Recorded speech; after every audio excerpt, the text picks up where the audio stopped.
जी। और किनका इंटरनेट इस वक़्त चल रहा है? बाकी लोगों का इंटरनेट चल रहा है?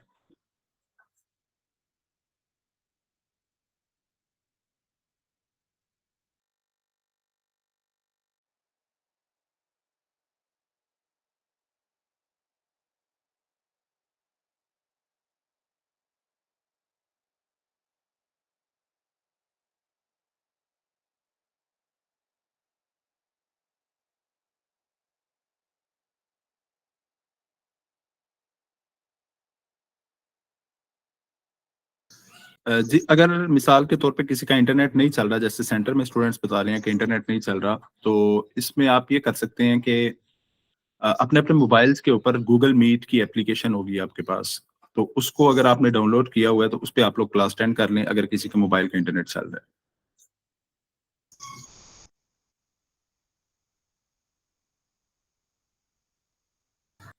और इसके अलावा अटेंडेंस के पर्पसेज़ के हवाले से अपना-अपना नाम चैट के अंदर लिख दें।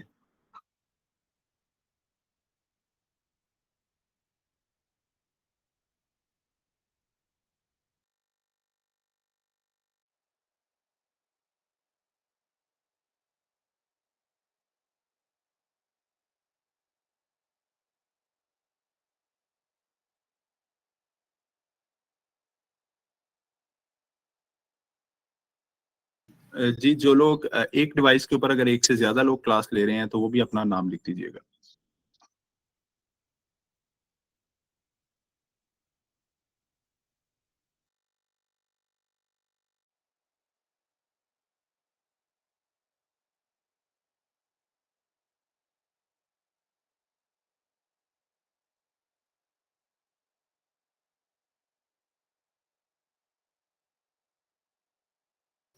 जी, तमाम लोगों का इंटरनेट चल गया है।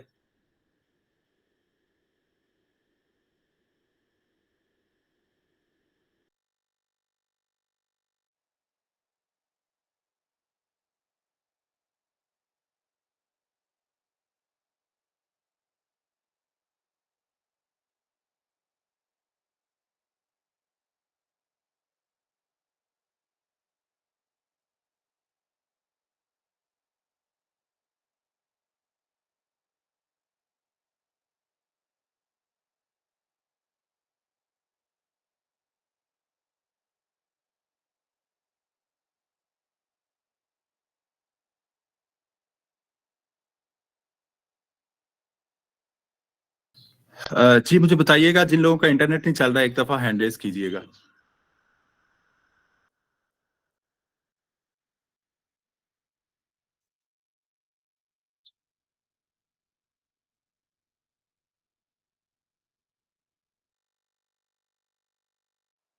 जी, ठीक है। तो आज की क्लास स्टार्ट करते हैं। फर्स्ट ऑफ ऑल, अगर किसी को low fidelity design, low fidelity prototype, high fidelity design, high fidelity prototype, इसके बाद स्टिकर शीट, इनमें अगर किसी को किसी तरह की कोई प्रॉब्लम है, तो आप क्वेश्चन पूछ सकते हैं।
जी महामिजाज, आपके प्रोटोटाइप के अंदर क्या प्रॉब्लम आ रही है?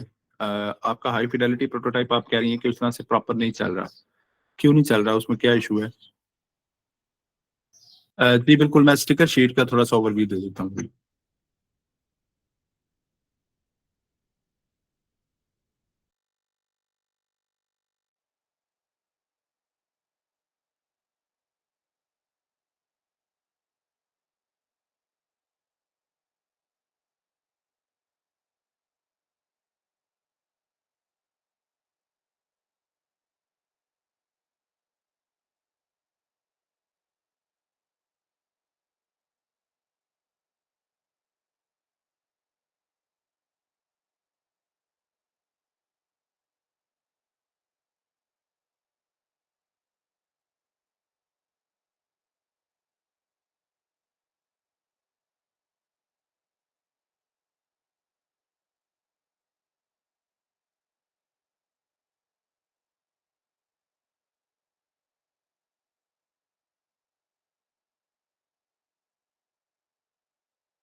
जी, इसमें ये प्रॉब्लम है कि आपने अपना पुराना प्रोटोटाइप डिलीट नहीं किया हुआ। जब आपके पास फुल नीचे बॉक्स आ रहा है, पॉपआउट बॉक्स आ रहा है, जब उसका आप प्रोटोटाइप जॉइन कर रही हैं नेक्स्ट स्क्रीन के साथ, तो उसमें वो बॉक्स इसलिए आ रहा है कि वो प्रोटोटाइप ऑलरेडी किसी एक स्क्रीन के साथ कनेक्टेड है।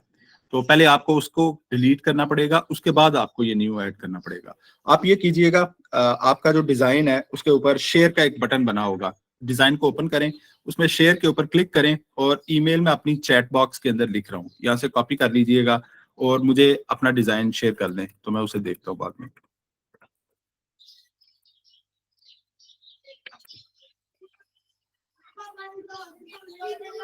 इसके अलावा जो आपकी स्टिकर शीट के हवाले से कुछ स्टूडेंट्स को प्रॉब्लम आ रही थी, जी ठीक हो गया। अगर आपने ऑलरेडी शेयर किया हुआ है तो मैं उसे देख लेता हूँ। इसके अलावा बाकी स्टिकर शीट के हवाले से जिन लोगों को प्रॉब्लम आ रही थी, मैं एक दफा दोबारा स्टिकर शीट को थोड़ा सा डिस्क्राइब कर देता हूँ कि स्टिकर शीट क्या है।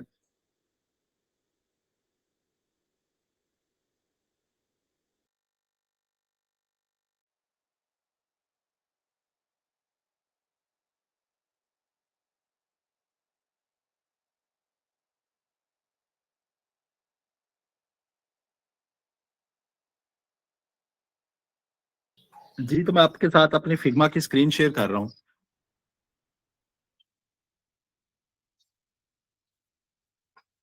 आप लोगों ने सबसे पहले क्या किया कि आप लोगों ने एक पेज क्रिएट किया जिसके अंदर लो फिडेलिटी डिजाइन कंप्लीट कर लिया अपना। उसके बाद हमने एक और पेज क्रिएट किया, हाई फिडेलिटी डिजाइन क्रिएट कर लिया। इस वक्त हमारे पास लो फिडेलिटी का एक पेज है, एक हाई फिडेलिटी का पेज है। अब ये लो फिडेलिटी और हाई फिडेलिटी, इनके बाद हम स्टिकर शीट के लिए एक पेज क्रिएट करेंगे। तो आपने क्या करना है, एक न्यू पेज यहाँ से क्रिएट करना है। उसका नाम आप यहाँ पे रख देंगे स्टिकर शीट। यहाँ पे ये स्टिकर शीट आ गई। अब आपने क्या करना है कि एक फ्रेम ले लेना है। मैंने आप लोगों को बताया था कि आप रैंडम खुद से भी क्रिएट कर सकते हैं। सिंपल फ्रेम वाला टूल लें और उसके साथ आप एक बॉक्स ड्रा करेंगे तो ये फ्रेम बन गया हमारा। जितना भी साइज आपको चाहिए आप उस साइज का ले लें। दूसरी चीज आप इसमें ये कर सकते हैं, फ्रेम टूल को लें, यहाँ से आपके पास डेस्कटॉप के साइजेस होंगे। यहाँ से जो सबसे बड़ा साइज है उसको ले लीजिएगा। तो सबसे बड़ा साइज हमारे पास यहाँ पे मैकबुक प्रो 16 का साइज है। ये हमारे पास मैकबुक प्रो 16 का साइज आ गया। अब आपने यहाँ पे जितनी भी चीजें आपकी एप्लीकेशन के अंदर मौजूद हैं, उन तमाम चीजों को हम यहाँ पे प्रॉपर कॉपी पेस्ट करेंगे और ये हमारी स्टिकर शीट होगी। आप ये कह सकते हैं कि ये हमारे इस एप्लीकेशन डिजाइन की डिजाइन सिस्टम लाइब्रेरी होगी, जो हम बाद में अगर कोई देखना चाहे तो वो इससे हेल्प ले सकता है। या आप इस तरह से कह सकते हैं कि जैसे किसी भी बुक की एक कॉन्टेक्स्ट लिस्ट होती है जिसके अंदर आप उसे फहरस्त बोलते हैं, तो ये बेसिकली उसी तरह से है कि आपके डिजाइन के अंदर जितनी भी चीजें यूज हुई हैं उन तमाम को यहाँ पे प्रॉपरली दिखाया जा सकता है कि कौन कौन सी चीजें यूज की गई हैं, या किसी भी डिजाइनर के लिए, डेवलपर के लिए बाद में उसे देखना जरा आसान होता है। अब इसके अंदर सबसे पहले हम टाइपोग्राफी ऐड करेंगे। तो टाइपोग्राफी को ऐड करने के लिए मैंने उस दिन भी बताया था, आप यहाँ पे सिंपली हेडिंग दे दें। मैं यहाँ पे, क्योंकि साइज काफी बड़ा है, तो आप अपने हिसाब से यहाँ पे फॉन्ट का साइज लिख लीजिएगा। मैंने यहाँ पे बोल्ड और अंडरलाइन कर लिया और यहाँ पे टाइपोग्राफी की हेडिंग दे दी। ये मेरे पास टाइपोग्राफी की हेडिंग आ गई। अब इसी की एक कॉपी लेता हूं मैं और इसको नीचे यहाँ पे ऐड कर देता हूं। अब इसके अंदर मैं अपना टेक्स्ट लिखूंगा। सबसे पहली चीज हेडिंग 1, यानी जो सबसे बड़ा टेक्स्ट आपकी पूरी के अंदर है, डिजाइन के अंदर है, उसको हम ढूंढेंगे। तो मैं अपने हाई फिडेलिटी डिजाइन के अंदर जाता हूँ, यहाँ से जो भी सबसे बड़ा टेक्स्ट मैंने यूज किया हुआ है उस टेक्स्ट को तलाश करूंगा। तो सबसे पहले मैं देखता हूँ अपने कैटेगरी पेज के ऊपर, तो यहाँ पे मेरे पास ये जो हेडिंग है इसका साइज क्या है, मैं इस पर क्लिक करूंगा तो यहाँ पे इसका साइज आ रहा है 50 और इसकी विड्थ 50 है, हाइट इसकी 15 है। इसी तरह से मेरे पास सेकंड ये वाला टेक्स्ट है, तो इसका अगर मैं साइज देखूं तो इसकी विड्थ 216 है, सॉरी इसका साइज नीचे लिखा हुआ है टेक्स्ट बॉक्स के अंदर 9 है इसका साइज। अगर मैं इसका साइज देखूं तो यहाँ पे 12 साइज आ रहा है टेक्स्ट बॉक्स के अंदर।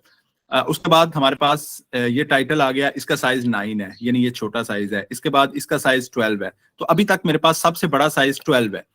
तो अगर 12 से बड़ा, यहाँ पे मेरे पास 12 से बड़ा साइज भी है, इस पे क्लिक करूंगा, ये 15 साइज है। अगर आप टेक्स्ट बॉक्स के अंदर देखें तो यहाँ पे आपको साइज लिखा हुआ मिल जाएगा। उसके बाद 15 इस वक्त मेरे पास सबसे बड़ा साइज है, इसका साइज भी 15 है। अब मेरा जो प्रोफाइल पेज है उसके ऊपर मैंने एक हेडिंग यूज की हुई है जो प्रोफाइल नेम के हवाले से है। तो अगर मैं सॉरी प्रोफाइल नेम पे क्लिक करता हूं तो इसका साइज इस वक्त मेरे पास 19 है, यानी मेरे पूरे डिजाइन के अंदर सबसे बड़ा साइज इस वक्त इस प्रोफाइल नेम का है। तो ये हेडिंग 1 के तौर पे आएगी। मैं अपनी स्टिकर शीट पे वापस जाऊंगा और यहाँ पे मैं इसका साइज 19 कर दूंगा, क्योंकि मेरी उस हेडिंग का साइज 19 है तो यहाँ पे इसका साइज भी मैं 19 कर दूंगा। उसके बाद मैं सेकंड उसकी प्रॉपर्टीज देखूंगा कि क्या वो बोल्ड है, रेगुलर है। तो यहाँ पे मैंने इस पे क्लिक किया तो यहाँ पे ये बोल्ड है और इस फॉन्ट का नाम है इंटर। तो यहाँ पे मैं वापस अपनी स्टिकर शीट में जाऊंगा और इसकी प्रॉपर्टीज बाकी लिख दूंगा कि मेरी हेडिंग 1 ये अंडरलाइन नहीं है, सिर्फ बोल्ड है, तो मैं यहाँ पे बोल्ड कर दूंगा। उसके बाद आप इसमें स्लैश भी यूज कर सकते हैं, आप इसमें डैश भी यूज कर सकते हैं। हेडिंग 1, उसके बाद हेडिंग 1 के बाद मैं इस फॉन्ट का नाम लिखूंगा इंटर। उसके बाद इसकी प्रॉपर्टीज, ये बोल्ड है। उसके बाद इसका साइज, तो इसका साइज है 19 और आगे मैं px लिख दूंगा या प्रॉपर पूरा लिख सकते हैं पिक्सेल्स, इस तरह से। तो आप पे डिपेंड करता है, आप पिक्सेल्स 19 पिक्सल साइज लिखें उसका या फिर आप खाली px लिखते हैं। तो यहाँ पे मैं px लिख देता हूं। तो ये बेसिकली मैंने 19 के साइज के अंदर उसको बता दिया कि हेडिंग 1 इंटर उसका फॉन्ट है, बोल्ड है और 19 पिक्सल है। अब इसके बाद सेकंड मेरे पास था 15 का फॉन्ट, कि मेरे पास जो इससे छोटा फॉन्ट है वो 15 है, तो मैं हेडिंग 2 की एक यहाँ पे दूंगा, इसका साइज है 15 और ये अंडरलाइन भी है। तो मैं यहाँ पे वापस अपनी स्टिकर शीट पे जाऊंगा और यहाँ पे इसी की एक कॉपी ले लेता हूँ, Ctrl+C Ctrl+V और इसको नीचे ले आते हैं यहाँ पे। अब इसका साइज क्या रखा है, हेडिंग 2 है, इसको मैं हेडिंग 2 दे दूंगा। इंटर ही फॉन्ट है लेकिन ये अंडरलाइन भी है, तो यहाँ पे मैं साथ लिख दूंगा अंडरलाइन और इसको अंडरलाइन भी कर देंगे, ये अंडरलाइन हो गया। Ctrl+U के साथ अंडरलाइन होता है, Ctrl+B के साथ बोल्ड होता है। तो इसका साइज 15 है तो मैं इस पूरे का साइज भी 15 कर दूंगा। तो ये यहाँ पे 15 पिक्सल्स, ये हमारे पास 15 पिक्सल, क्योंकि इसका साइज 19 था मैंने इसकी प्रॉपर्टीज भी लिख दी और साथ इसका ये भी बता दिया कि इसका साइज 19 है। इसी में इसकी प्रॉपर्टीज भी लिख दी और इसमें ये भी बता दिया कि इसका साइज 15 है। वापस अपने डिजाइन में जाऊंगा। इसके बाद थर्ड हमारे पास ये वाली कैटेगरी आती है, इसका साइज 12 है, तो मैं 12 साइज की एक हेडिंग 3 के नाम से लिख दूंगा कि मेरे पास हेडिंग 3 है जो उसका साइज हमारे पास 12 है। तो यहाँ पे मैंने 12 साइज के अंदर एक और कॉपी ली, Ctrl+C Ctrl+V और इसी को नीचे ले आए। अच्छा, अब आपने ये एक चीज का ख्याल रखना है कि क्योंकि आप as a UI UX designer sticker sheet को डिजाइन कर रहे हैं तो प्रॉपर अलाइनमेंट हो, प्रॉपर इनके दरमियान स्पेस इक्वल हो। अब स्पेस चेक करने के लिए आप सिंपली इस पे क्लिक करें, आल्ट प्रेस करें, तो ये आपको बता रहा है कि 8 पिक्सल्स हैं। तो मैं इसको थोड़ा सा और बढ़ा लेता हूँ, 10 पिक्सल्स कर लेता हूँ। यहाँ पे ये 10 पिक्सल्स हो गए। अब नीचे इस पे क्लिक करता हूँ और इसका साइज अगर मैं देखूं तो यहाँ पे ये 12 है तो इसको मैं 10 कर देता हूँ। तो यहाँ पे ये हमारा 10 पिक्सल के हिसाब से इसकी अलाइनमेंट यानी स्पेसिंग हो गई। तो इस तरह से आपने प्रॉपर स्पेस का ख्याल रखना है।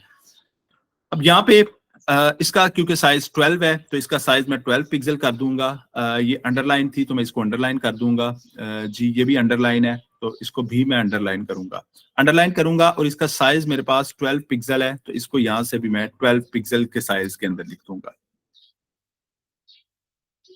यहाँ पे क्लिक करेंगे और इसका साइज यहाँ से 12 कर देंगे, तो ये हमारे पास 12 पिक्सल आ गया। अब इसी तरह से आप बाकी टेक्स्ट को देखेंगे, जैसे मिसाल के तौर पे अब हमारी हेडिंग्स तकरीबन हमने सारी खत्म कर ली। अगर मिसाल के तौर पे हमारी जितनी हेडिंग्स थी, हेडिंग 1 2 3 4 5 6 7 8 9 जितनी भी थी, वो सब हमने खत्म कर ली। तो उसमें हम क्या करेंगे, उसके बाद फिर हम अपने रेगुलर यानी बॉडी की तरफ आएंगे। तो बॉडी को हम देखेंगे तो बॉडी हमारी इंटर, रेगुलर और 10 पिक्सल के अंदर बॉडी लिखी गई है। तो इसी तरह से बॉडी 1, बॉडी 2, बॉडी 3, तो जितनी भी बॉडी हमने यूज की है अपने यानी डिस्क्रिप्शन जिसको हम बॉडी बोलते हैं, तो डिस्क्रिप्शन को हम बॉडी बोलेंगे और इसको ऐड कर लिया जाएगा बॉडी के तौर पे। उसका भी सेम तरीका है कि आप उसी की कॉपी लें टेक्स्ट की, यहाँ से मैंने Ctrl+C Ctrl+V और इसी की एक कॉपी को नीचे यहाँ पे 10 पिक्सल पे सेव कर दिया। अब इसका साइज मैं 10 करूंगा और ये रेगुलर है, तो यहां से मैं इसको रेगुलर कर देता हूं, इसका साइज मैं 10 कर देता हूं और ये अंडरलाइन भी नहीं है, तो Ctrl+U और ये अंडरलाइन खत्म हो गया। तो इसका हेडिंग यहां से मैं चेंज कर दूंगा, क्योंकि ये बॉडी है तो यहाँ पे मैं लिख दूंगा बॉडी 1, और ये इस तरह से आप बॉडी 1, बॉडी 2, बॉडी 3 यानी टाइपोग्राफी को इस तरह से ऐड किया जाएगा।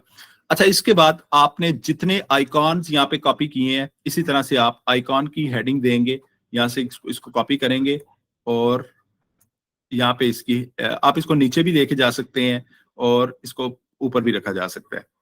तो यहाँ से हम आइकॉन्स की एक हेडिंग देंगे, ये आइकॉन्स। अब जितने भी आइकॉन्स हैं उन तमाम को कॉपी करेंगे और इसके नीचे पेस्ट करना स्टार्ट कर देंगे। अच्छा, इसमें लास्ट टाइम कुछ स्टूडेंट्स को ये प्रॉब्लम आ रही थी कि जो आइकॉन्स वो यूज कर रहे थे वो व्हाइट कलर के अंदर थे। तो अगर आपके आइकॉन्स व्हाइट कलर के अंदर हैं तो आप उनको जो आपकी एप्लीकेशन का कलर है, मिसाल के तौर पे आपने रेड कलर अपनी एप्लीकेशन का रखा है, आपने येलो कलर रखा है, ब्लू कलर रखा है, ग्रीन कलर रखा है, तो जिस कलर के अंदर आपने अपनी एप्लीकेशन रखी है उसी कलर स्कीम के अंदर तमाम आइकॉन्स को यहाँ पे लगा दें। तो लगाने का तरीकाकार क्या है कि सिंपली यहाँ से क्लिक करें। अब मेरे पास मिसाल के तौर पे ये सर्च का आइकॉन है, Ctrl+C, मैं इसको कॉपी करूंगा, यहाँ पे इसको Ctrl+V पेस्ट कर दूंगा। अच्छा, अब आइकॉन को लगाने के लिए जरूरी नहीं है कि इसे उसी साइज के अंदर लगाया जाए, आप अपने हिसाब से इसका साइज यहाँ पे चेंज कर सकते हैं। अब ये देखें, यहाँ पे मेरे पास ये व्हाइट कलर के अंदर आ गया, तो मैं इसके ऊपर क्या करूंगा, मैं इसका कलर अपनी एप्लीकेशन वाला कर लूंगा। मेरे पास इस वक्त ये ब्लू कलर स्कीम है, तो मैं इस पर क्लिक करता हूँ, इसका कोड यहाँ से कॉपी कर लेता हूँ और ये मेरे पास इसका कोड कॉपी हो गया। नेक्स्ट मैं अपने आइकॉन को जाके यहाँ से सिलेक्ट करूंगा और इसके कलर के अंदर उस कोड को पेस्ट कर दूंगा और ये मेरे पास इस कलर में आ गया। नेक्स्ट मैं जितने भी आइकॉन, मिसाल के तौर पे मैं हैमबर्गर मेन्यू यहाँ से कॉपी करता हूँ, ये हमारे पास हैमबर्गर मेन्यू है, तो मैंने कॉपी किया Ctrl+C, उसके बाद मैंने इसको स्टिकर शीट पे Ctrl+V पेस्ट कर दिया। अब ये हमारे पास हमारा हैमबर्गर मेन्यू आ गया। इसका साइज आप जिस हिसाब से बड़ा करना चाहें, आइकॉन्स का साइज कोशिश कीजिएगा सेम हो, ना बहुत बड़ा हो ना बहुत छोटा हो, लेकिन तमाम आइकॉन्स का अपना साइज सेम हो। तो यहाँ पे मैं उसी तरह से उस कोड को पेस्ट कर देता हूँ जो हमारे पास कलर वाला कोड है, और इसकी स्ट्रोक मैं थोड़ी सी इंक्रीज कर देता हूँ क्योंकि आई थिंक ये मैंने लाइंस के साथ बनाया हुआ है। तो ये हमारे पास हैमबर्गर मेन्यू आ गया। इसका साइज मैं थोड़ा सा स्मॉल कर देता हूँ और ये हमारे पास सेकंड आइकॉन हमारा आ गया। इसी तरह से जितने भी आइकॉन्स आपने यूज किए हैं आप उसी कलर स्कीम के अंदर उनको लगा सकते हैं अगर वो व्हाइट कलर के अंदर है। उसके बाद हमारे कलर्स आते हैं, तो कलर्स के बारे में भी मैंने आपको बताया था कि हम कलर्स को भी यूज करेंगे यहाँ पे। तो अब इसके अंदर भी एक चीज का ख्याल रखिएगा कि जहाँ पे ये खत्म हो रहा है इसके बाद न्यू हेडिंग जो स्टार्ट कर रहे हैं उसके अंदर कितना डिस्टेंस है। तो यहाँ पे 56 है, तो इसका मतलब कि नेक्स्ट जब आप काम करेंगे तो नेक्स्ट हेडिंग और उसके आइकॉन के या उस टेक्स्ट या उसकी बॉडी के दरमियान भी 56 का ही फर्क होना चाहिए। तो यहाँ पे मैं 56 का फर्क यहाँ पे क्रिएट करता हूँ, आर्ट प्रेस करेंगे, साइज चेक करेंगे और मैं यहाँ पे 56 का, अब ये बराबर हो गया। अब इसमें मैं कलर्स की हेडिंग दे देता हूँ, COLORS कलर्स। अब कलर्स के बाद हम यहाँ पे कलर ऐड करेंगे। कलर ऐड करने के लिए आप सिंपली एक बॉक्स या एक सर्कल ड्रॉ करें, जैसे यहाँ पे है, मैंने एक बॉक्स ड्रॉ कर लिया। अब इसके कलर्स देखने के लिए मैंने ऑलरेडी कोड एक कॉपी किया हुआ है, तो वही कोड मैं इस बॉक्स के अंदर पेस्ट कर दूंगा। तो अगर आप उस कोड को यहाँ पे पेस्ट करेंगे तो ये इसका कलर ये हो गया। अब इसके बाद आपने करना ये है कि आपने सिंपली यहाँ पे वो टेक्स्ट लिख देना है, इसके नीचे इसका कोड भी लिखेंगे। जो कलर आपने यहाँ पे बॉक्स के अंदर रखा है उसका कोड नीचे लिखेंगे। यहाँ पे मैं क्लिक करता हूँ और मैंने यहाँ पे ये कोड यहाँ पे कॉपी कर दिया। इसको मैं बोल्ड कर देता हूँ और थोड़ा सा साइज में इंक्रीज कर देता हूँ।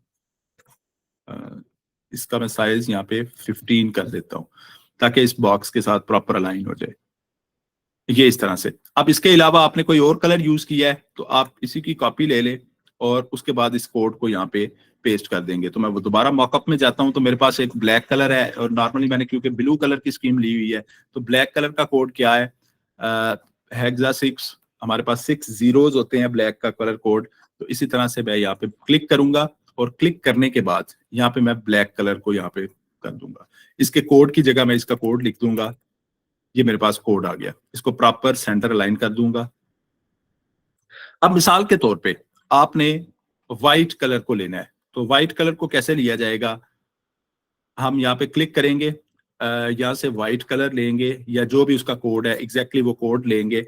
अब ये व्हाइट कलर आ गया, लेकिन क्योंकि हमारी स्क्रीन की बैकग्राउंड थोड़ी सी व्हाइट है तो यहाँ पे नहीं दिख रहा। आप इसकी बैकग्राउंड का कलर भी चेंज कर सकते हैं। आप इसमें उसी तरह से जैसे आपने अपनी एप्लीकेशन स्क्रीन के अंदर पिक्चर्स लगाई हैं, तो यहाँ पे भी बैकग्राउंड में पिक्चर्स यूज कर सकते हैं। यहाँ पे आप किसी डिजाइन को यूज कर सकते हैं, उसे ब्लर कर सकते हैं, अपनी स्टिकर शीट को मजीद बेहतर बना सकते हैं, जैसे भी चाहें। लेकिन अगर आपने व्हाइट बैकग्राउंड यूज की है तो वहां पे क्या करेंगे, हम स्ट्रोक ऐड कर देंगे।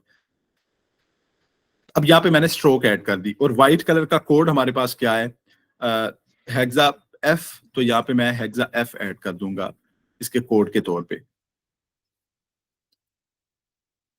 और ये हमारे पास इसका कोड आ गया। तो इस तरह से आप कलर्स को ऐड करेंगे। इसके बाद आते हैं हमारे कार्ड्स, हमारे बटन्स आते हैं इसमें। तो अपने बटन्स को, अपने कार्ड्स को कैसे ऐड करेंगे आप, इसी तरह से।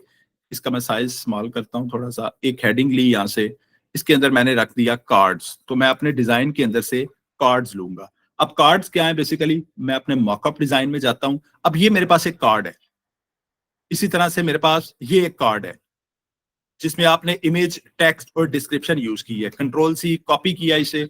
अब मैं अपनी स्टिकर शीट में वापस आऊंगा और यहाँ पे मैंने इसको पेस्ट कर दिया, कंट्रोल वी, और इसको मैंने यहाँ पे प्लेस कर दिया। ये मेरा फर्स्ट कार्ड हो गया। सेकंड कार्ड अगर मैं देखना चाहूँ तो इसी तरह से वापस अपने डिजाइन के अंदर आऊंगा, अपने होम पेज के ऊपर, यहाँ से मैंने एक और कार्ड को कॉपी किया। ये भी मेरे पास बेसिकली कॉपी, और इसको मैं वापस स्टिकर शीट में जाऊंगा और इसको भी यहाँ पे पेस्ट कर दूंगा।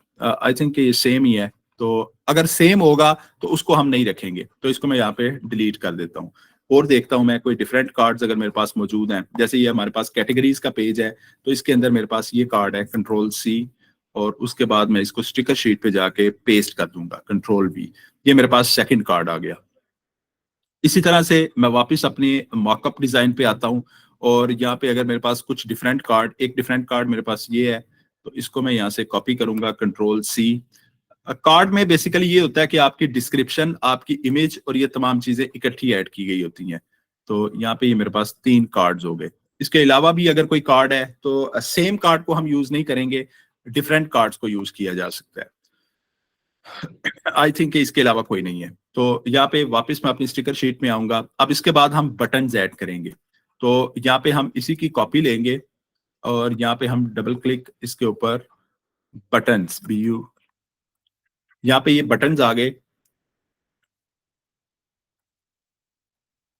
और इसको मैं, अब यहाँ पे बटन्स जब ऐड करेंगे तो लास्ट टाइम एक चीज मिस हो गई थी, क्योंकि स्टूडेंट्स को मैंने बताया था कि हम यहाँ से सिंपली बटन को कॉपी करेंगे, कॉपी, और इसको वहां पे पेस्ट कर देंगे। जितने भी कलर्स के बटन हैं या जिस भी तरह के बटन आपने रखे हुए हैं, उन तमाम बटन की एक लिस्ट यहाँ पे ऐड कर देंगे। तो यहाँ पे मैंने इसको ऐड कर दिया। अब यहाँ पे एक चीज होगी, इसमें आप इसकी टाइपोग्राफी के बारे में भी बताएंगे कि इसके अंदर जो आपने फॉन्ट यूज किया है उसका साइज क्या है। तो बताने का तरीकाकार वही है। आप इसमें सिंपली, मैं इसके देखता हूँ 12 साइज है इसका, तो यहाँ पे मैं टेक्स्ट ऐड करता हूँ। इंटर फॉन्ट है, बोल्ड है, और हमारे पास 12 के साइज के अंदर है। तो यहाँ पे मैं बटन टाइपोग्राफी, उसके बाद डैश, इंटर, बोल्ड, और इसका साइज हमारे पास आ गया 12px, और इसको मैं इसके नीचे इसी साइज के अंदर ऐड कर दूंगा। जी ठीक है, तो इसका हम यहाँ पे ऐड कर सकते हैं। अब कुछ लोग ये भी करते हैं कि जो बटन के अंदर कलर स्कीम है वो इसके साथ अलहदा से वो कलर स्कीम भी बताते हैं। अच्छा, कलर स्कीम के हवाले से मैंने आपको लास्ट टाइम बताया था, मिसाल के तौर पे मैंने यहाँ पे ग्रेडियंट यूज किया हुआ है। आप लोगों ने भी कई बटन्स के अंदर बैकग्राउंड के अंदर या किसी जगह पे ग्रेडियंट यूज किया होगा, तो उसको भी हम अपने कलर के अंदर दिखाएंगे कि ये कलर हमने अपनी एप्लीकेशन के अंदर यूज किया है। तो उसका तरीकाकार, क्योंकि ग्रेडियंट्स का नॉर्मली ये होता है कि उनको कॉपी करना थोड़ा सा मुश्किल होता है उस तरह से प्रॉपर कोड को या इन चीजों को। तो ग्रेडियंट के हवाले से हम क्या करते हैं कि आप अपने मॉकअप के अंदर आएंगे, जिस चीज का कलर आप कॉपी करना चाह रहे हैं, आप उस पर क्लिक करेंगे। अब मैंने इस पे क्लिक किया, ये हमारे पास बटन स्टाइल आ गया। तो फर्स्ट आप जब फिल के ऊपर आएंगे तो फिल के सामने आपको ये 4 बॉक्सेस नजर आ रहे होंगे। इन 4 बॉक्सेस पे क्लिक करेंगे। अब यहां पे जब आपने क्लिक किया, अब यहां पे आपने जैसे ही क्लिक किया, फिल के सामने ये जो 4 बॉक्सेस नजर आ रहे हैं, इस पे क्लिक करें। क्लिक करने के बाद आपके पास एक लाइब्रेरीज का पैनल ओपन हो जाएगा। इस लाइब्रेरीज के पैनल में बिल्कुल यहाँ पे आपको एक प्लस का निशान मिलेगा। इस प्लस के निशान पे क्लिक करें तो आपके पास आपका जो कलर जो आपने सिलेक्ट किया हुआ है उसका डिजाइन आ जाएगा। उसका नाम रखते हैं, मसल मैं यहाँ पे रख देता हूँ बटन 1 कलर, और इसको यहाँ पे क्रिएट स्टाइल के तौर पे सेव कर दें। अब ये मेरे पास सेव हो गया बटन कलर 1। अब मैं जिस भी जगह पे इस कलर को यूज करना चाहूँ वो कर सकता हूँ। तो अब मिसाल के तौर पे मैं अपनी स्टिकर शीट में दिखाना चाह रहा हूँ कि मैंने मॉकअप का कौन सा कलर यूज किया है, यानी ग्रेडियंट कौन सा यूज किया है। तो मैं यहाँ पे आऊंगा, जिस बॉक्स के अंदर दिखाना चाह रहा हूँ उस पर क्लिक करूंगा। फिल के बिल्कुल सामने यहाँ पे ये 4 डॉट्स नजर आ रहे हैं, इन पे क्लिक करूंगा और यहाँ से बटन 1 कलर जो मैंने रखा था उस पर क्लिक कर दूंगा। तो यहाँ पे मेरा ऑटोमेटिकली ये कलर हो गया। अब इसका कलर कोड कैसे लिखा जाएगा? इसका कलर कोड लिखने के लिए आप इसको सिलेक्ट करेंगे। इसको सिलेक्ट करने के बाद जैसे ही आप यहाँ पे देखेंगे तो वो कलर का नाम लिखा हुआ आ रहा होगा। इसके बिल्कुल सामने यहाँ पे जहाँ पे 4 डॉट्स थे वहां पे एक न्यू आइकॉन आ रहा होगा, इस पे क्लिक करें और इस पे क्लिक करने के बाद आप यहाँ से कलर देख सकते हैं। अब इसका कलर कोड देखने के लिए यहाँ पे हमने 2 कलर यूज किए हैं। फर्स्ट हमारे पास कलर है, उसका कोड यहाँ से कॉपी कर लेंगे, कंट्रोल C, और यहाँ पे इस कलर कोड को पेस्ट कर देंगे। हमने यहाँ पे, सॉरी, आई थिंक एक कॉपी नहीं हुआ, मैं दोबारा कॉपी करता हूं। मैं इस कलर को सिलेक्ट करूंगा, यहाँ पे फिल के अंदर जाऊंगा, इस कलर के नाम पे क्लिक करूंगा, ये जो आ गया, इसका कलर कोड हमारे पास ये वाला है, कंट्रोल A, कंट्रोल C, और 00FF, और ये इसका कलर है। तो मैं इसको इसी तरह लिख लेता हूँ, अगर ये इस दफा भी हाँ, ठीक है, ये कॉपी हो गया। अब मैंने एक कलर यहाँ पे लिख लिया। अब इसी के बिल्कुल नीचे कंट्रोल C, कंट्रोल V, और इसको हम पेस्ट करेंगे इसके बिल्कुल नीचे। तो मैं वापस जाऊंगा अपनी उसी कलर स्कीम के अंदर। सेकंड कलर देखने के लिए हम क्या करेंगे, फर्स्ट हमने ये कलर देखा था, सेकंड कलर पे क्लिक करेंगे। जैसे इस पे क्लिक करेंगे तो इस कलर का कोड नीचे आ जाएगा। इस कलर के कोड को कॉपी करेंगे, वापस अपनी स्क्रीन के अंदर आएंगे और यहां से इसमें पेस्ट कर देंगे। तो हमारे पास ये दोनों कलर्स आ गए कि हमने इस ग्रेडियंट के अंदर 2 कलर्स कौन से यूज किए हैं। तो यहां तक था। नॉर्मली हम इसके अंदर क्या चीजें ऐड करते हैं, फर्स्ट ऑफ ऑल हम इसके अंदर टाइपोग्राफी टेक्स्ट ऐड करते हैं। सेकंड हम इसके अंदर आइकॉन्स ऐड करते हैं जब अपनी स्टिकर शीट डिजाइन करते हैं। इसके अंदर कार्ड्स डिजाइन किए जा सकते हैं, इसके अंदर कलर्स ऐड किए जाते हैं, बटन्स ऐड किए जाते हैं। या इसके अलावा मिसाल के तौर पे आप इसके अंदर अपने पॉप आउट बॉक्सेस रखना चाह रहे हैं तो पॉप आउट बॉक्सेस को भी रखा जा सकता है। आप इसके अंदर अपनी मेन्यू बार, आप इसके अंदर अपनी नेविगेशन बार को रखना चाह रहे हैं तो नेविगेशन बार को भी रखा जा सकता है। उसके लिए आपने सिंपली यहाँ से इसकी एक हेडिंग को कॉपी करना है अपना, उसी हिसाब से इसकी अलाइनमेंट, इसकी स्पेस का ख्याल रखिएगा कि प्रॉपर स्पेस हो। इसमें नेविगेशन बार की हेडिंग देंगे या सिंपली आप बार्स की हेडिंग दे दें, और इसमें आप वापस अपने डिजाइन पे आए, अपनी पूरी बार को कॉपी करेंगे यहाँ से। अब ये हमारे पास बार है, कंट्रोल C, और यहाँ पे मैं स्टिकर शीट के अंदर आया तो यहाँ से मैंने इसको पेस्ट कर दिया, कंट्रोल V, और ये हमारे पास हमारी नेविगेशन बार आ गई। इसको भी यहाँ पे रखा जा सकता है। तो आप अपनी top navigation bar, bottom navigation bar, इसके अलावा कार्ड्स हैं या बेशुमार चीजें हैं जिनको आप अपनी स्टिकर शीट के अंदर ऐड कर सकते हैं। टाइपोग्राफी के हवाले से मैंने आपको बता दिया कि टाइपोग्राफी यानी टेक्स्ट को कैसे ऐड किया जाएगा। तो अगर किसी को यहाँ तक किसी तरह की कोई प्रॉब्लम है, किसी तरह की कोई कंफ्यूजन है, तो आप पूछ सकते हैं जी। अगर किसी का कोई क्वेश्चन है इस हवाले से तो आप पूछ सकते हैं।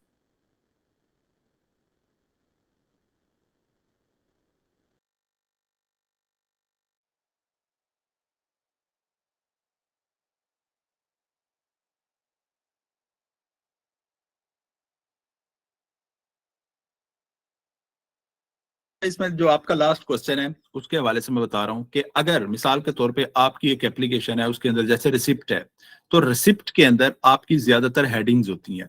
बॉडी आपकी क्या है, जिसमें आपने एक पैराग्राफ की सूरत में टेक्स्ट लिखा हुआ है या 2 से 3 लाइंस के अंदर आपने टेक्स्ट लिखा हुआ है, तो वो आपका बॉडी के अंदर आएगा। बाकी जो हमारा टेक्स्ट आता है, जो एक वर्ड है, 2 वर्ड्स हैं, तो वो तमाम हमारे हेडिंग के अंदर आएंगे। जी, किसी और का कोई क्वेश्चन हो? अच्छा, जिन लोगों ने अभी तक अपना नाम नहीं लिखा चैट के अंदर, अपना नाम लिख दीजिएगा अटेंडेंस के तौर पे।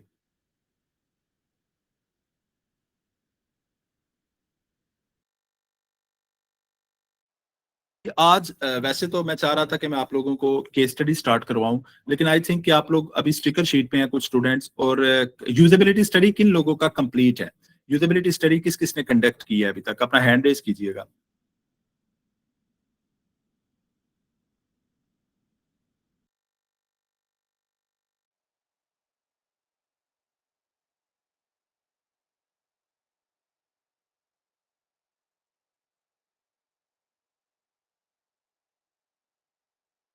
जी, आई थिंक सिर्फ एक स्टूडेंट ने यूजेबिलिटी स्टडी कंडक्ट की है अभी तक। तो एक तो आप लोग, क्योंकि स्टिकर शीट डिजाइन करने के बाद आप लोग अपनी यूजेबिलिटी स्टडी शेयर करेंगे। ठीक हो गया। तो बाकी स्टूडेंट्स ने भी ज़ाहिर है किसी न किसी के साथ शेयर किया होगा अपना डिज़ाइन। तो नेक्स्ट इसमें ये कोशिश करें कि कल तक आप लोगों का यूजेबिलिटी स्टडी, और क्योंकि स्टिकर शीट कंप्लीट हो गई तो इसके बाद आपकी सिर्फ यूजेबिलिटी स्टडी रह जाएगी। तो जितना अच्छा ये डिज़ाइन किया होगा उतना अच्छा आपका पोर्टफोलियो क्रिएट हो जाएगा। तो इसलिए कोशिश करें कि कल की क्लास से पहले पहले आपकी यूजेबिलिटी स्टडी मुकम्मल हो जाए। अच्छा, अभी अगर किसी का low fidelity design, low fidelity prototype, high fidelity design या हाई फिडेलिटी प्रोटोटाइप, इसके अलावा स्टिकर शीट और यूजेबिलिटी स्टडी कंडक्शन के हवाले से अगर किसी का किसी तरह का कोई क्वेश्चन है, किसी को किसी तरह से कोई कंफ्यूजन है, तो आप क्वेश्चन पूछ सकते हैं।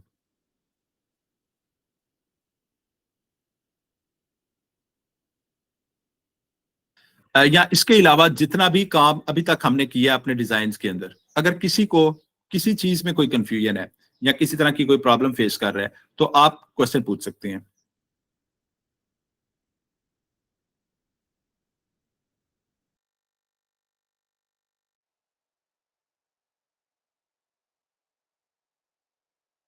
जी बिल्कुल, आपने एक दफा मेरे साथ दोबारा अपना वो डिजाइन शेयर कर दीजिएगा। ईमेल मैंने आपके साथ लिखी है यहाँ पे। आई थिंक कि उसमें प्रॉब्लम होगी, उस प्रॉब्लम को का सलूशन सिंपल यही है कि आपने अपना डिजाइन कॉपी करना है, किसी एक न्यू पेज के ऊपर पेस्ट करें, और वहां पे ये होगा कि अगर उसमें कोई प्रॉब्लम थी तो वो खत्म हो जाएगी। मैं आपके साथ एक वीडियो शेयर कर रहा हूँ क्योंकि एक और स्टूडेंट का ये इशू था, तो आप उस तरीके से इसको करें, क्योंकि उनका भी प्रोटोटाइप जब वो क्रिएट कर रहे थे तो उसमें क्योंकि ऑलरेडी वो प्रोटोटाइप क्रिएट हुआ हुआ था, तो उस वजह से उनका प्रोटोटाइप प्रॉपर काम नहीं कर रहा था, या वो आपके पास जो प्लस का बटन, ऐड का बटन शो होता है, वो शो नहीं हो रहा था। तो अगर आपको भी ये इशू आ रहा है तो मैं आपके साथ एक वीडियो शेयर कर रहा हूँ, इस वीडियो के मुताबिक आपने इसी तरह से करना है। आई थिंक कि आपकी प्रॉब्लम सॉल्व हो जाएगी। फिर भी ना हुई तो आपने मेरे साथ अपना डिजाइन शेयर करें, तो मैं अभी आपको इस क्लास के बाद ये सॉल्व कर देता हूँ। तो मैं अभी आप व्हाट्सएप पे आपके साथ ये वीडियो शेयर कर रहा हूँ, इसे देख लीजिएगा।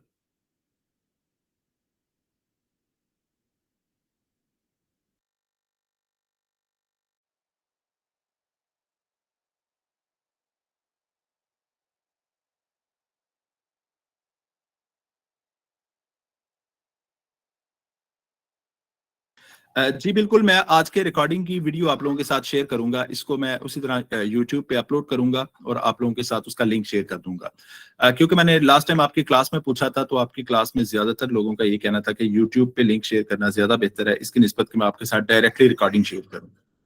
तो अगर किसी को रिकॉर्डिंग डायरेक्टली भी चाहिए हो तो वो भी मुझे बता सकता है, मैं उसके साथ शेयर कर दूंगा।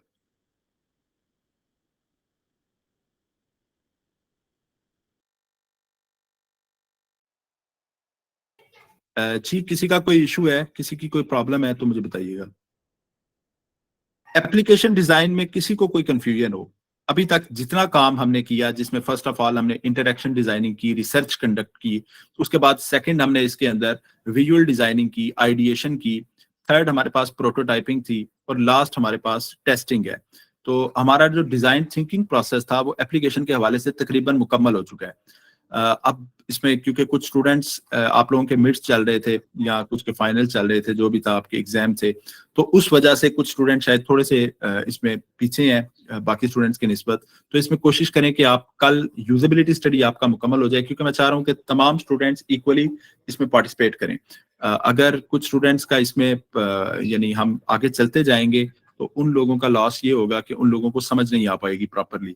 और क्योंकि ये कोर्स आपका इस तरह का कोर्स है कि इसके अंदर सर्टिफिकेट मैटर नहीं करता, मार्क्स मैटर नहीं करते, काम स्किल आना मैटर करता है कि वो काम आपको आता है कि नहीं आता।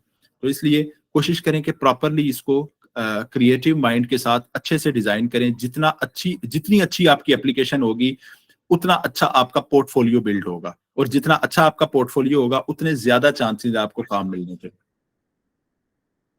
क्योंकि आपका पोर्टफोलियो बेसिकली आपके यूजर को, आपके क्लाइंट को आपके बारे में बताता है कि आप कितने अच्छे डिजाइनर हैं।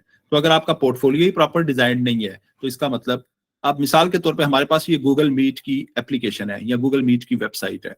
अब इसके अंदर देखें कि आपको किसी जगह पे स्पेस के अंदर कोई प्रॉब्लम आ रही हो, किसी जगह पे ऐसे हो कि कोई एक टेक्स्ट किसी और साइज में लिखा हुआ है तो दूसरा किसी और साइज में लिखा हुआ है, वही सेम टेक्स्ट। किसी भी जगह पे किसी भी तरह की कोई आपको प्रॉब्लम नहीं नजर आ रही होगी डिजाइनिंग के हवाले से। अब इसमें अगर डिजाइनिंग के हवाले से आपको इसमें किसी भी तरह की कोई प्रॉब्लम नजर नहीं आ रही, तो इसका क्या मतलब हुआ कि ये डिजाइन परफेक्ट है। अब अगर ये डिजाइन परफेक्ट है तो सेकंड चीज हम ये सोचते हैं कि इस डिजाइन को क्रिएट किसने किया, ये किसकी तरफ से है, कौन सी कंपनी इसको सपोर्ट कर रही है, किस कंपनी ने इसको क्रिएट किया, मैन्युफैक्चर किया, तो वो गूगल है। तो इस तरह आपके डिजाइन को देखने के बाद डिजाइनर का अक्स हमारे यूजर को मिलता है, हमारे क्लाइंट को मिलता है। तो इसलिए अपने डिजाइन को अच्छे से पॉलिश करें। जितना अच्छा आपका डिजाइन होगा उतना अच्छा इंप्रेशन आपका आपके जो भी क्लाइंट है या जिसके साथ भी आप शेयर कर रहे हैं जॉब के लिए, उस पर पड़ेगा।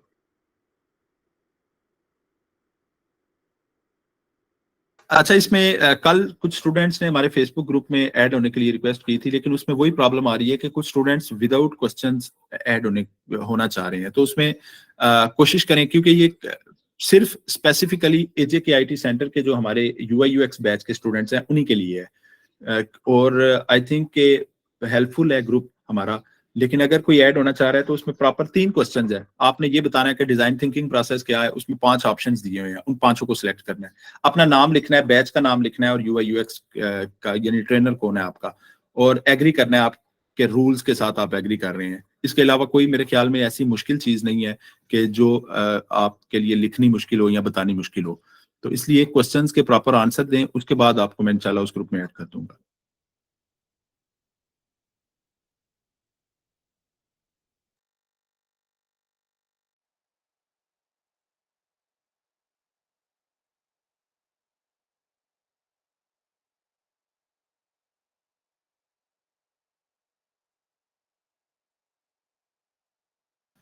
जी महामिजाज, मैंने आपके साथ ये वीडियो शेयर कर दी है। ये सेम प्रॉब्लम थी इस स्टूडेंट की भी, और इनका भी प्रोटोटाइप इसी तरह से प्रॉपरली काम नहीं कर रहा था। तो ये स्क्रीन रिकॉर्डिंग मैंने आपके साथ शेयर की है, इस प्रोसीजर के साथ आप भी करें।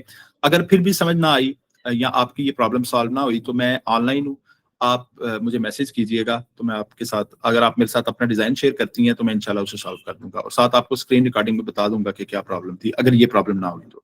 लेकिन आई थिंक कि यही सेम प्रॉब्लम है, क्योंकि आप लोगों ने लो फिडेलिटी में जो प्रोटोटाइप क्रिएट किया था वही प्रोटोटाइप काफी स्टूडेंट्स का अभी तक मौजूद है।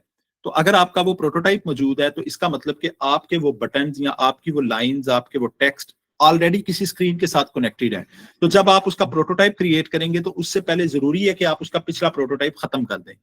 या कई दफा ये होता है कि हमारे पेज के अंदर कुछ एरर्स मौजूद होते हैं, कुछ हमारे डिजाइन के अंदर कुछ एरर्स मौजूद होते हैं, उन एरर्स की वजह से बेसिकली हमारा डिजाइन प्रॉपर्ली काम नहीं कर रहा होता। तो उसका तरीकाकार क्या है कि आप अपने पूरे डिजाइन फाइल को कॉपी करें, कॉपी करके एक न्यू पेज पे उसे पेस्ट कर दें और पिछला पेज डिलीट कर दें। अब जो आपने न्यू पेज पे उसको कॉपी पेस्ट किया है तो उसमें अगर आप देखें तो उसमें वो प्रॉब्लम सॉल्व हो चुकी होगी। इसके बजाय कि हम उस प्रॉब्लम को आइडेंटिफाई करें इतनी ज्यादा स्क्रीन के अंदर, तो वो थोड़ा मुश्किल होता है। तो इसलिए आप क्या करें कि कॉपी पेस्ट करें उसको न्यू स्क्रीन के अंदर, और ये आपकी मुझे व्हाट्सएप पे मैसेज कर दीजिएगा, क्योंकि आपका नंबर पता नहीं मेरे पास है कि नहीं है। तो जिन स्टूडेंट्स ने मुझे कभी मैसेज किया हुआ है उनका नंबर तो मेरे पास मौजूद है, लेकिन अगर आप मुझे मैसेज करें व्हाट्सएप पे, मैं ये रिकॉर्डिंग आपके साथ भी शेयर कर दूंगा। जी, किसी और को किसी तरह की कोई प्रॉब्लम?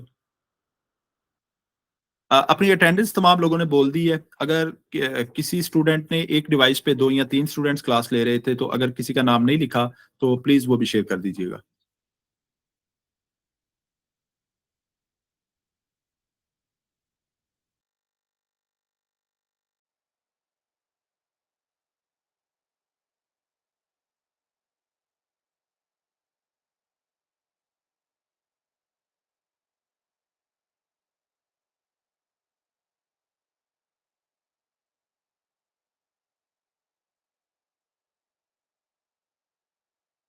जी, तो इसके बाद आप लोग, अभी आप लोगों के पास तकरीबन एक मजीद घंटा है क्लास के हवाले से।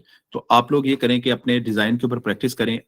कल तक कोशिश करें कि आपका थोड़ा सा क्विक हो इसमें जरा, क्योंकि इसके बाद हम वेबसाइट डिजाइन भी अभी स्टार्ट करना है। इसमें हम लास्ट टाइम हमने ये किया था कि हमने पोर्टफोलियो लास्ट में बनवाया था, लेकिन लास्ट में बनवाने से क्या हुआ कि काफी स्टूडेंट्स का पोर्टफोलियो प्रॉपरली क्रिएट नहीं हो सका। तो इस दफा हम ये करेंगे कि हम एप्लीकेशन डिजाइन को कंप्लीट करने के बाद पहले इसका पोर्टफोलियो अपलोड करेंगे, उसके बाद हम नेक्स्ट वेबसाइट पे की तरफ प्रोसीड करेंगे, ताकि जब आपकी वेबसाइट कंप्लीट हो तो ऑलरेडी आपने अपना एप्लीकेशन का पोर्टफोलियो वहां पे अपलोड किया हो और आपको पता हो कि आपका एप्लीकेशन का पोर्टफोलियो कैसे अपलोड किया था। उसी सेम तरीके से आप अपना वेबसाइट का पोर्टफोलियो भी अपलोड कर सकते हैं। तो कोशिश करें कि थोड़ा सा जल्दी इस डिजाइन को, एप्लीकेशन को खत्म करें। इसमें भी हम केस स्टडी डिजाइन करेंगे। केस स्टडी में भी आपके तकरीबन 2 से 3 दिन लगेंगे, क्योंकि केस स्टडी के अंदर आप अपनी सारी डिटेल ऐड करेंगे, स्टार्ट से लेके फिनिश तक, जितना कुछ भी आपने एप्लीकेशन डिजाइन के अंदर क्रिएट किया है। और यूजेबिलिटी स्टडी पे हमारा डिजाइन थिंकिंग प्रोसेस खत्म हो जाएगा। First of all empathise, define, ideate, prototype और उसके बाद हमारा टेस्ट था। जी। तो आज की क्लास को यहीं पे मैं खत्म कर रहा हूँ। अगर किसी को किसी तरह की कोई प्रॉब्लम हो प्रैक्टिस सेशन के अंदर, तो आप नेक्स्ट 2 आवर्स में या किसी भी वक्त आपको कोई प्रॉब्लम हो तो आप मुझे व्हाट्सएप पे कांटेक्ट कर सकते हैं। इसके अलावा आप फेसबुक के ग्रुप के अंदर ऐड हैं, आप फेसबुक के ग्रुप के अंदर प्रॉपर पोस्ट क्रिएट करके कर सकते हैं। अगर किसी के पास उसका सोल्यूशन होगा तो वो आपको रिस्पॉन्स दे देगा, अगर आप किसी की प्रॉब्लम देखते हैं तो आप रिस्पॉन्स दे दिया करें। तो इस तरह प्रॉपर कम्युनिटी के तौर पर इसे ऐड किया जा सकता है। इसके अलावा अगर किसी की अटेंडेंस अभी तक नहीं हुई तो अपनी अटेंडेंस मार्क कर दीजिएगा। इंशाल्लाह ताला कल की क्लास में आप लोगों के साथ दोबारा मुलाकात होगी। मुझे उम्मीद है कि कल यूजेबिलिटी स्टडी और आपका ये स्टिकर शीट कंप्लीट हो जाएगा। जिन लोगों की लो फिडेलिटी और हाई फिडेलिटी प्रोटोटाइप्स कंप्लीट हो चुके हैं, अपने अपने लो फिडेलिटी और हाई फिडेलिटी प्रोटोटाइप के लिंक्स अपने अपने व्हाट्सएप ग्रुप्स के अंदर शेयर कर दें, या इसके अलावा आप फेसबुक के ऊपर भी पोस्ट कर सकते हैं। जो हमारा था, बाकी जो डिजाइनर्स है हमारे पिछले बैच के, उनके साथ शेयर करें, उन्हें कहें कि हमारे डिजाइन को रिव्यू करें, अगर किसी तरह की कोई प्रॉब्लम है तो हमें बताएं। इसी तरह आप लोग लो फिडेलिटी और हाई फिडेलिटी के प्रोटोटाइप के बाद स्टिकर शीट की पीडीएफ फॉर्मेट, यानी स्टिकर शीट का जो पीडीएफ फॉर्मेट है उसे शेयर करेंगे अपने व्हाट्सएप ग्रुप्स के अंदर। और उसके बाद लास्ट में आपकी यूजेबिलिटी स्टडी आती है। तो यूजेबिलिटी स्टडी के अंदर भी आप सेम इसी तरह से यूजेबिलिटी स्टडी की पीडीएफ फाइल आप लोग शेयर करेंगे और उस पीडीएफ फाइल को आप लोग अपने अपने व्हाट्सएप ग्रुप्स के अंदर शेयर करेंगे। उसके बाद आपकी यूजेबिलिटी स्टडी के बाद हम केस स्टडी क्रिएट करेंगे। केस स्टडी के बाद आपका पोर्टफोलियो होगा, फिर इंशाल्लाह हम वेबसाइट डिजाइन की तरफ प्रोसीड करेंगे। तो अल्लाह हाफिज। इंशाल्लाह ताला कल की क्लास में आप लोगों के साथ दोबारा मुलाकात होगी। जैसे इस क्लास की रिकॉर्डिंग मेरे पास आती है तो मैं आप लोगों के साथ इसको शेयर कर दूंगा। Thank you. Allah Hafiz.